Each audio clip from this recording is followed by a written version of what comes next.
Oh, who's that? Somebody following me.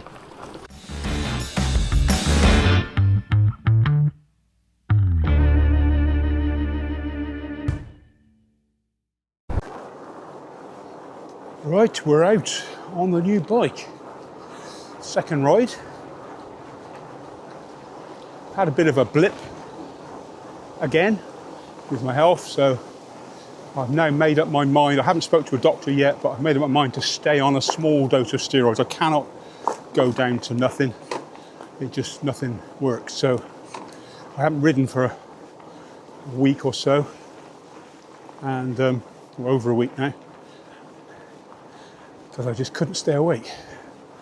So today's the first ride since, and it's a bit of a tester because I'm out on Friday with a friend, and I need to make sure I can actually ride before I agree to go out. So I'm heading up a very easy, not so easy climb. I'm going up Watery Lane, but I'm going steady. Partly I want to try out these new gears. I've got sort of used to them already. So I'm curious as to how low the low gear is in comparison to what I'm used to. Oh, you look, I just looked back to see what gear I was in, because there's no cassette. So it changes through the gears. When you change up, you can't tell. You can't feel it change at all, except for the fact you're in a bigger gear. But changing down, sometimes you get a bit of a mechanical clonk because there's a bit of slack there, I guess. But, soon get used to it. Right, so I'm not going to film the climb. I've done it millions of times. You know where I'm going. Up the rocky climb. Be interesting to see how much water damage there is. I can see some already, because it really did rain the other day. This was smooth as smooth, and it's already washing out. It's called Watery Lane for a reason. That's all right. Anyway, I'll see you in a bit. Can't stop yet. This will be a test for the mic. It's windy. So I've just got to the top of the hill. Yeah, I've come up. Oh, hang on. I'm up here. So, but I've come up the steepest way. I came up the bank, up here, up Watery Lane. But then I went off through the wood and then zigzagged my way up all the way round and up here. So I'm pretty damn pleased actually with my strength. I think it's all the walking. But anyway, I'm going to carry on because I want to get over into those woods. I'm not going very far. It's just, like I say, it's just to see if I can, how I feel when I get back, really. So anyway, let's crack on and check out that beautiful bike. I am so pleased with it. The gearing is amazing. It's amazing. Why didn't I try this years ago?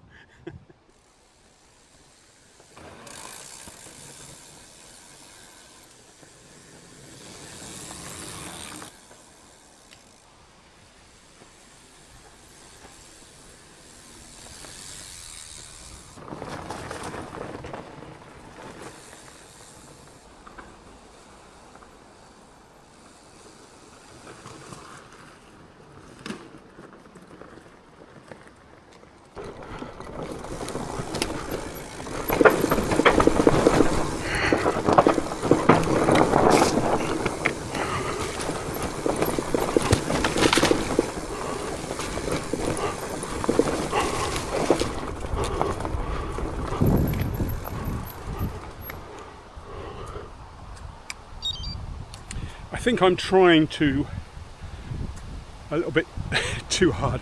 Well, no, I'm trying to do stuff that I shouldn't really be doing on this bike. It's got rigid forks and I've got the front tyre quite hard, so it's nothing like riding the bike with suspension the other day. But that's not what this bike's for. It's for bike packing, so I need to just calm down a bit. But yeah, it was quite nice coming down through there. There was one occasion where I missed the paddle. I've got to get this set up. I missed this paddle. I didn't change down. I pressed up instead of down. So I've just got to play around with this. It needs to go that way a bit, just in a bit, and then I'd probably be absolutely fine. I think the brake levers both need to go in. This one's the same. This is too far out. I need to move it in. My thumb's here, look. This should be over there. This paddle's way out, so I'm going to move both brake levers in. Anyway, just a matter of getting used to things. Right, I'm going to head over a bit more. Not sure where else I'm going to go. I haven't got, what is the time? I've got half an hour-ish. So I may, yeah, I'll just make my way over and then down. Right.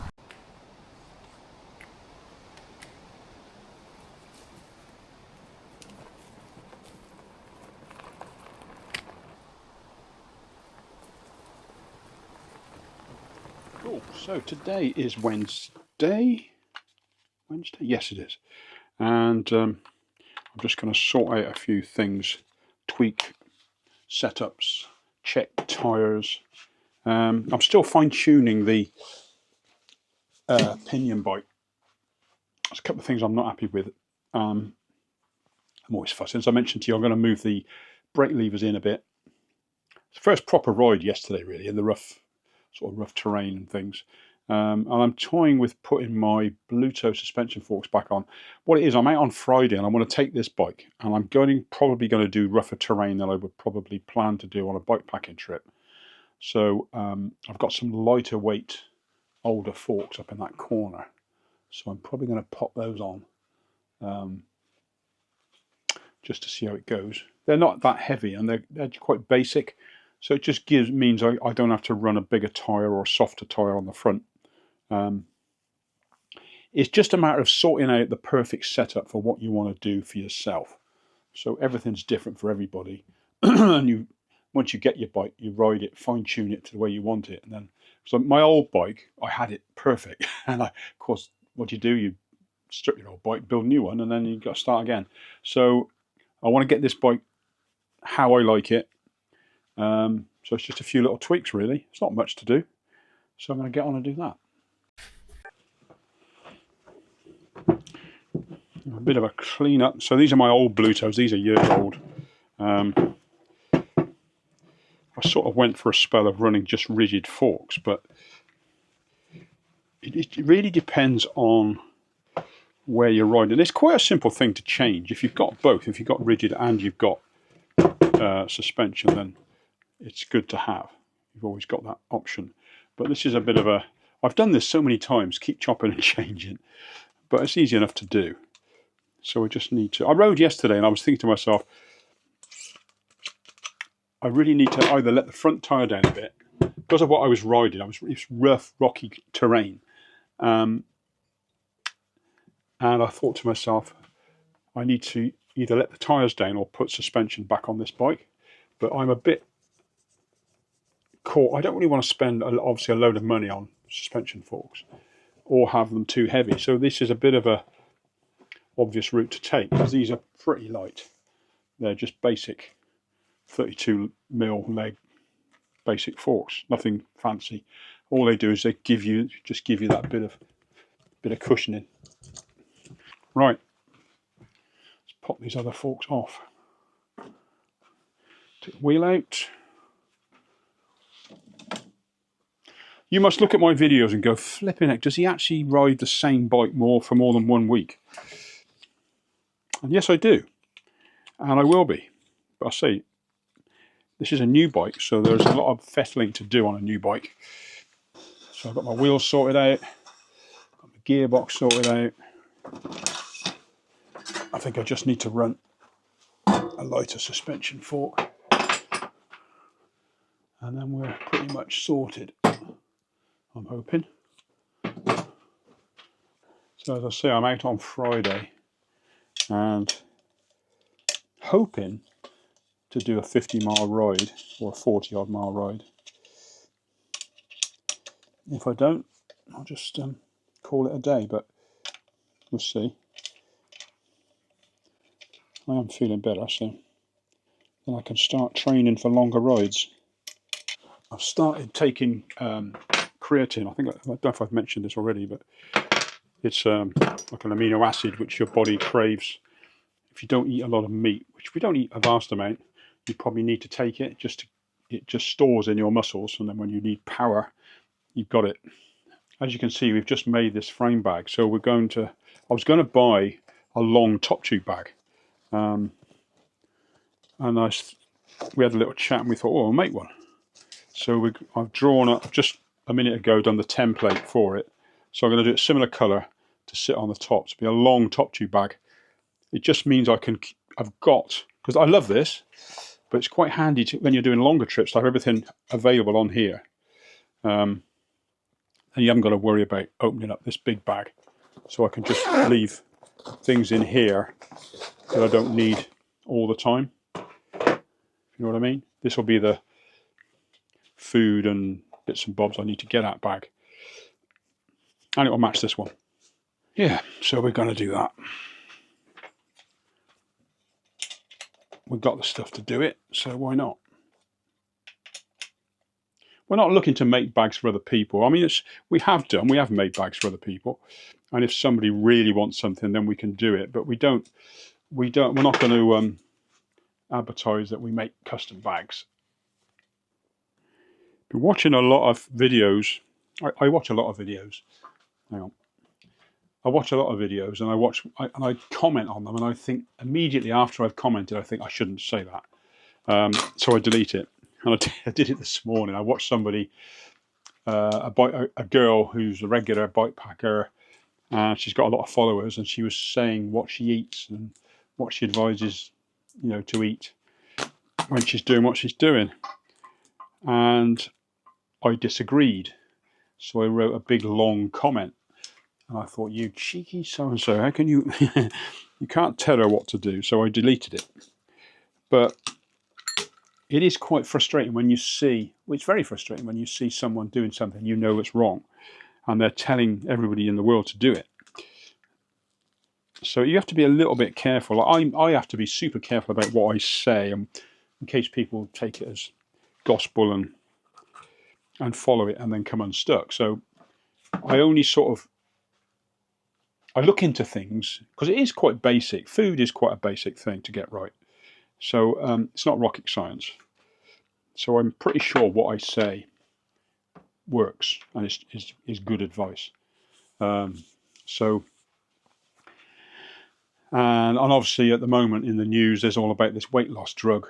And obviously it's screamingly obvious to anyone who thinks about it carefully that the food industry is probably involved in the company that manufactures the weight loss drug. I wouldn't be surprised. There'll be people out there with a lot of money invested in both. As I've said before, the food industry and the drugs industry make money off each other. The one makes products that are really bad for us, and the other one sells you something to try and combat that. And the classic is you fill yourself full of junk food and crap food, and then as a consequence you then have to pay for a drug which will then help you lose weight, but only temporarily. It doesn't change your way of thinking about food, doesn't change your habits, doesn't do anything. It's a short-term moneymaker for the company who makes the drug. And obviously nobody knows the long-term side effects.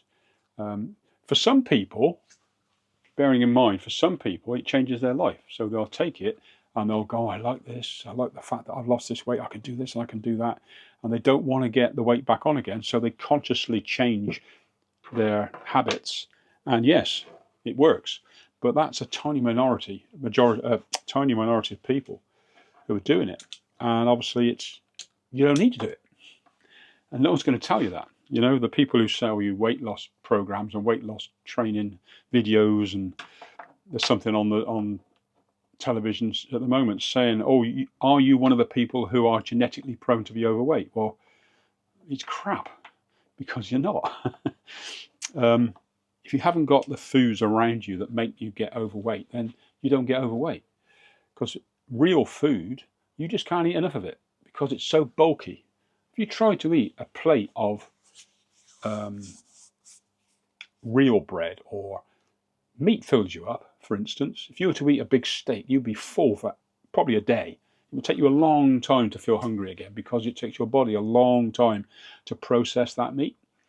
And same with like a big plate of potatoes fills you up, real potatoes with the proper, not packet stuff, and it lasts in your body for quite a long time. Whereas you can go and have, I don't know how many McDonald's and all these, because the bread isn't bread in McDonald's. The thing they put the so-called meat in isn't bread. It's some stodge that they've made it look like bread, which has probably got sugar in it, I imagine. I wouldn't mind betting. And loads of other things that make you want to buy it and eat it. But it's also loaded with calories and also loaded with fillers and emulsifiers, which are really, really hard to digest. Well, you can't digest, and they just get in your system. So there's all this stuff. But the easiest way to lose weight is to eat real food. Don't need to starve yourself. Just eat real food. You buy potatoes. You buy, well, not necessarily potatoes.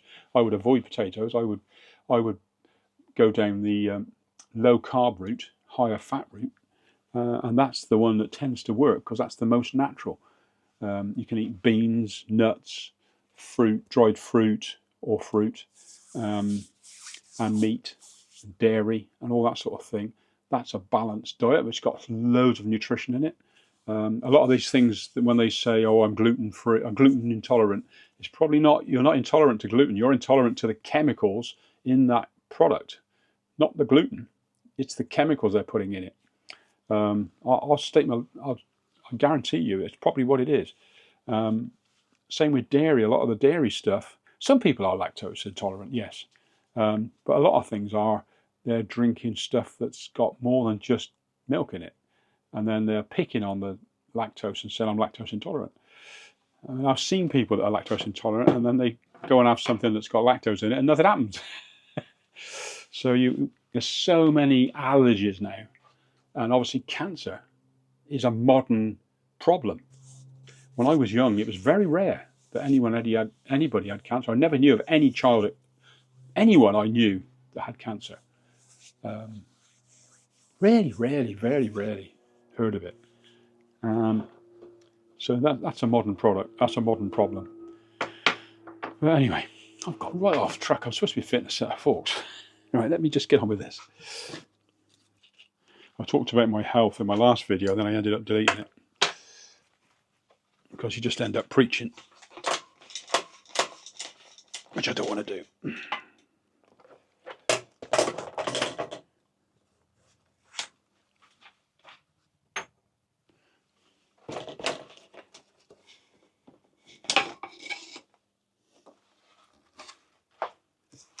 So I've got a crank race. No, let's pop this one off.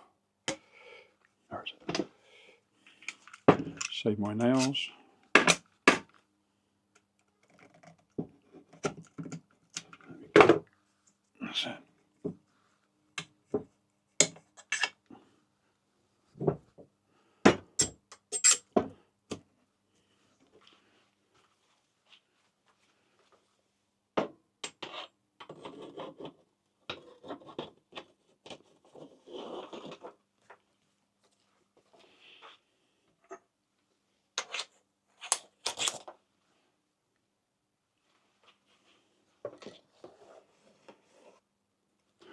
That didn't take long, did it?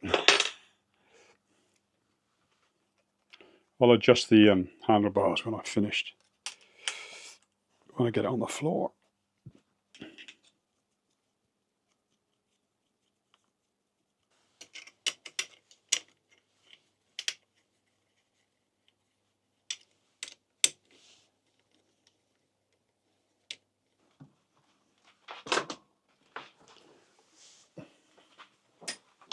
There you go.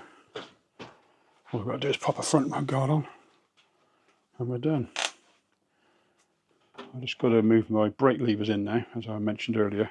I'm going to refit that light bracket. So apart from that, we're pretty much sorted.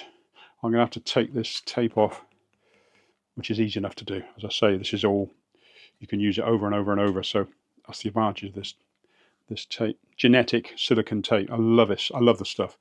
it's worth putting on. I was riding yesterday thinking it's a nice, because I ride here quite a lot, so it's nice to just have that bit of comfort when you're cycling on distance. Yeah, I was going to buy a top tube bag, but I've sort of got such a hodgepodge of bags. I thought I'd make the top tube bag the same as the frame bag, at least it'll match.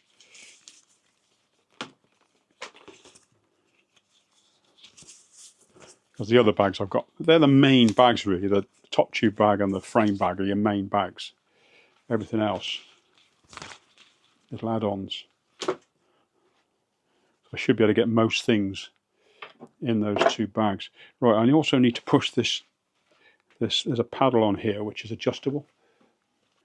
These Hope dropper levers have got an adjustable pad.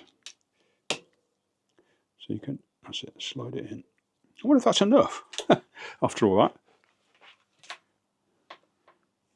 No, I will move it in a bit. Let's move the brake lever in a bit. Because the brake levers are so long now, because you only need to get it with your finger. That's better. So I was also, like most of us, if we've got a GoPro or we're into filming for YouTube, we're always looking for the latest cameras and the latest this and the latest that. And I watched someone the other day who does all of her filming on her phone. And I was thinking, this is really good. Because you can zoom in. On a phone, you can zoom in. It's just a lot more flexible. But obviously, when you use your phone, your phone dies. And then you haven't got one. So you need it. So I was thinking whether it'd be easier or cheaper to buy a cheap phone and keep my Samsung Ultra blah blah blah 2023 just for videos and filming, and then if it's just like any other thing, you're going to charge it to film with, and if it does die, it doesn't matter so much. You're not stuck in the middle of nowhere with no means of communication. So I may just buy myself a cheap phone. Right, hang on, let's just see how this works out. I'm going to move this in the same as the other one and to see how the shifter looks. Need to get this on the floor really. Can't really tell with the bike in the stand. You have to put it on the floor just because you need to get the angles right when you're on it. So it's always good to make sure everything is done in a seating position, because that's how you're going to be.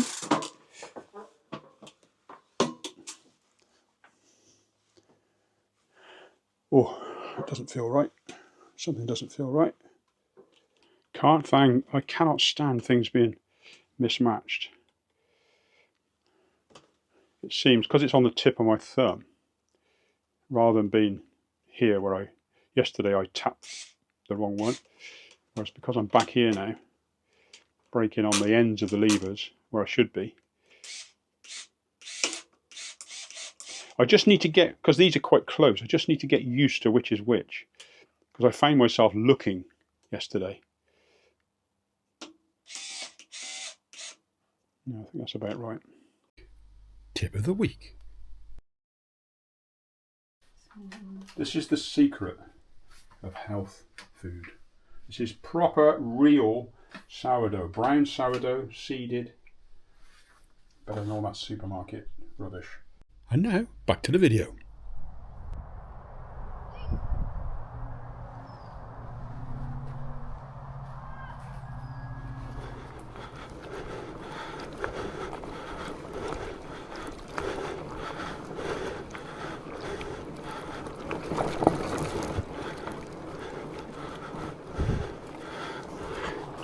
Oh, who's that? Somebody following me. All will become clear in a minute. Do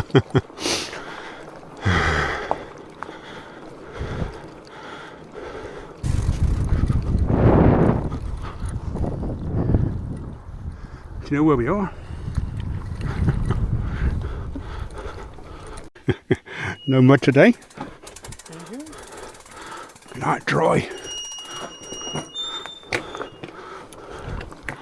Never known this dry.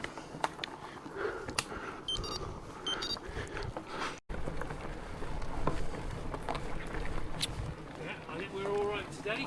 Indeed we are. So in case you wonder who this person is who's stalking me, it's a certain Mr. Gardner, who we used to do a lot of things together with, riding I mean, on bikes. And we sort of got together and we're doing a bit of route planning. Oops, a daisy, hang on, there's a big something in the way. Get the saw out.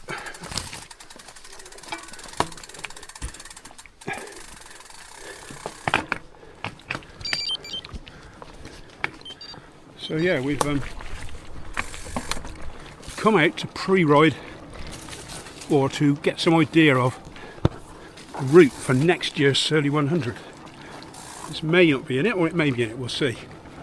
But this is renowned to being boggy, but this year, bone dry. So anyway, yeah, we're out doing a potentially 50-mile ride.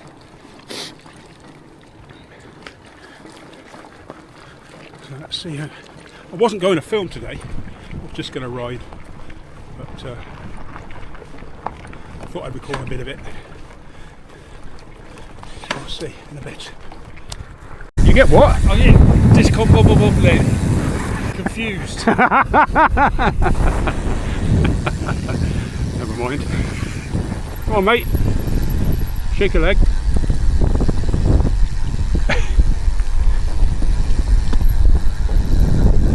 Oh, when you're up here, you get a bit disorientated. Yeah, if I'm not riding around the edges. Yeah. On those trails, in the middle here.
So that's the end of another week, another video. As you saw, I didn't really film an awful lot. I went out with Andy, as you've just seen. Andy Gardner is the person I've known him a long time, and we used to organise events together. And we did quite a lot, cross country and various big day rides.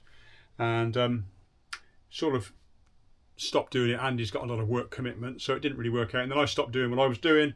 But recently I've got back into it. Anyway, we were out yesterday just having I've got a rough idea for a route for next year's Surly 100 day one, and we thought we'd go and ride it, but it's not going to be the route. It was a good ride, good day out. I did sort of suffer a bit at the end of it because it was very, very hilly and there was no real rest at the end. So yeah, but we got round and yeah, it was good. Good to try out the Pinion bike on 50. I did about 58 miles, I think, in all, 59. And you do notice the weight. It is heavier. It is heavier, but you don't notice it until you pick it up. That's when you notice the difference. But apart from that, it rides really, really well. It's lovely to have the function of being able to change down the stood still. No derailleur to bash around and all the rest of it. So yeah, it is good. It's got a few little clonks. When you're climbing, and everyone says you can't change down under load when you're going uphill, but I did it all day yesterday, up and down. But it does make a mechanical bang, clonk.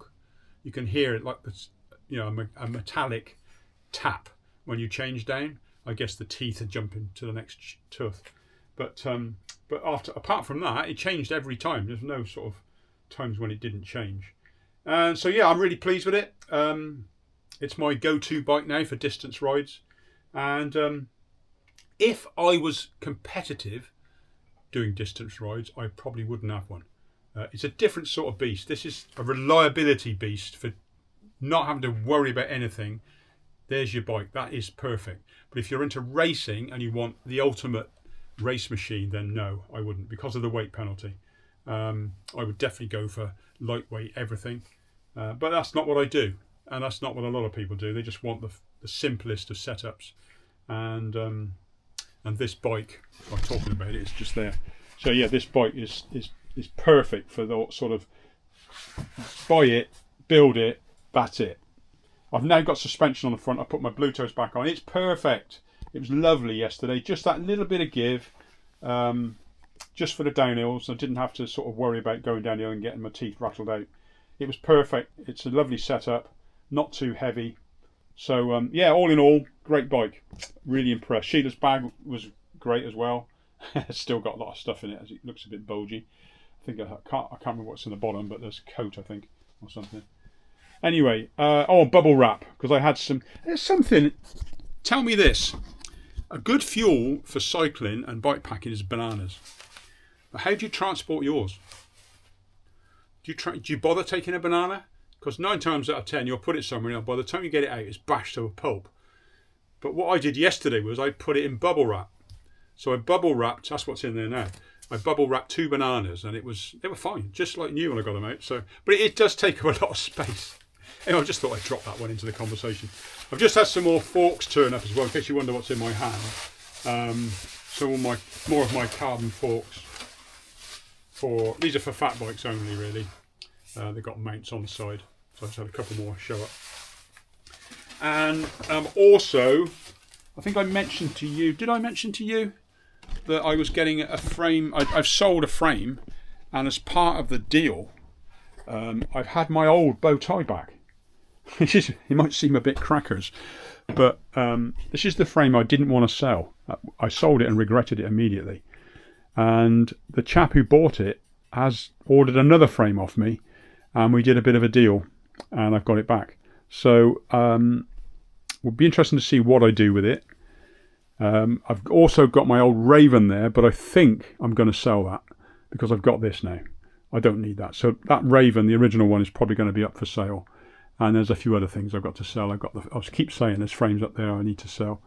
So yeah, there will be various things appearing for sale. But this I think I'm going to keep. It's just a beautiful fat bike frame. I don't know, I just like it. I don't really need to sell it. So it'll probably end up as a demo bike. Because I've had people already asking me if they've got anything in extra large that they could try.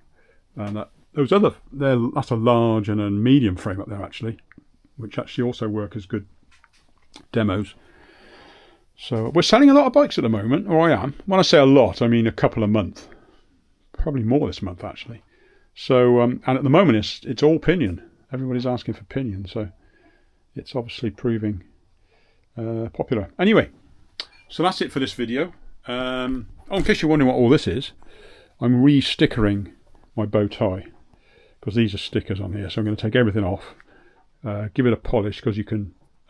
This is brushed finish titanium, so you can get some wire wool or Scotch Brite and just run over the whole thing, and it just returns it to new.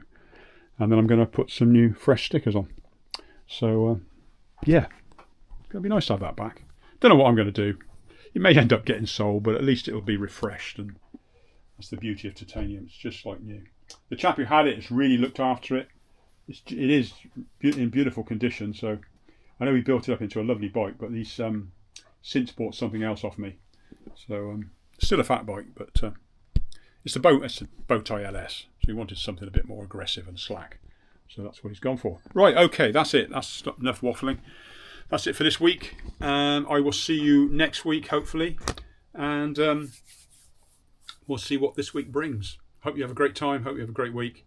Don't get too hot. The weather's going back up. Temperature's going back up. So take it easy, drink plenty, and I will see you next week. Ta-ra for now.